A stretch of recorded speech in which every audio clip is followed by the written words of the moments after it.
Hey friends, I'm Kitty Cleveland and this is Virginia Bessent. and we're so glad to be with you in Virginia's precious little home. So Ann Trufen asked us if we would share this story about one of the beautiful things that came out of COVID and just the beauty of the Eucharist and the appreciation for the Eucharist that was even deepened during that time. So one of the beautiful things about being a cantor is that when the lockdowns happened, I was still able to go to Mass every day. But it was also really, really painful because the people weren't there. And so the church was locked down and just a couple of blocks from here. And I would meet the priest, Father Patrick, in the back, and he would unlock the door at 5:30 in the morning. And we would go in and he would set up a camera and would record the Mass and then stream that on or load it up to YouTube. And so it was really, really sad and very painful. And I prayed to God it never happens again. Amen. Amen. Amen. So one of the first days that I was doing that, was it Holy Week? The week before Holy Week. It's the week before Holy Week. Yeah. And after communion, he gave me permission to bring the Eucharist to my daughter. And so I had the pics. And I was just giving thanks after communion. And my daughter was still very much asleep at 6 a.m. So just sitting with the Lord, having just received him in communion, and also just holding him against my heart in this pyx. And then I just heard the Lord say to my heart, take me to Virginia. And I'm like, Virginia Bessent? Be specific. Virginia.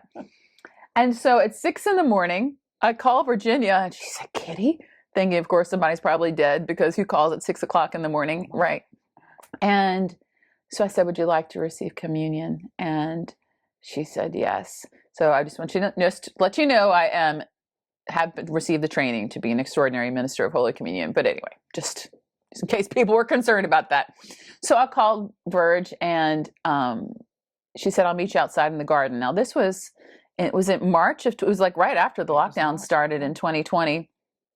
So we didn't know yet like how COVID was being transmitted. I didn't know if I was carrying it, if she was carrying it. I just knew Jesus said, take me to Virginia. So she met me outside in the front yard in the garden. It was still dark outside. And such a beautiful moment, huh? It was the most profound communion. And it's as though I needed to have been deprived for a while to know how special. I never take communion for granted, and I suffer spiritually for those who don't care. If I could say this about weeping, because Kitty came up and I had just been praying all night. Jesus, I'm so hungry for you.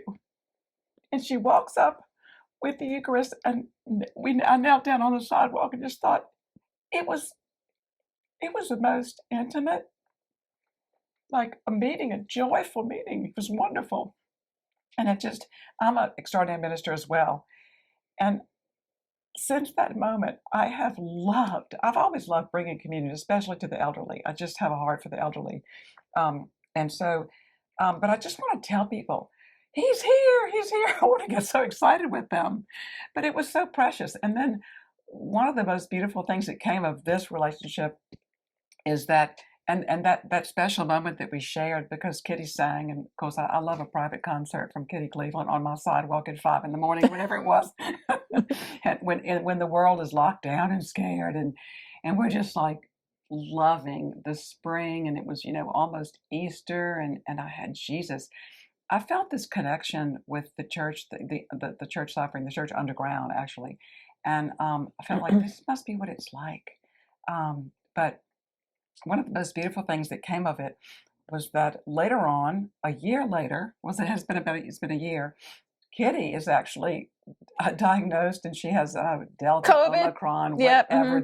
whatever they're going to call the thing. And I bring her communion, and the same thing happens. We meet outside, and she's with her precious little daughter. I knelt down in the garage. She knelt down in the garage and just wept. Watch your microphone. Oh, sorry. Yeah.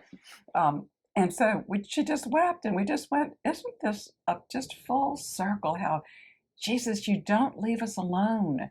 You not only know that we miss you, but you miss us. And that's the message, is that don't leave him lonely. He misses you. Amen. Amen. Wow. I love you. That was fun.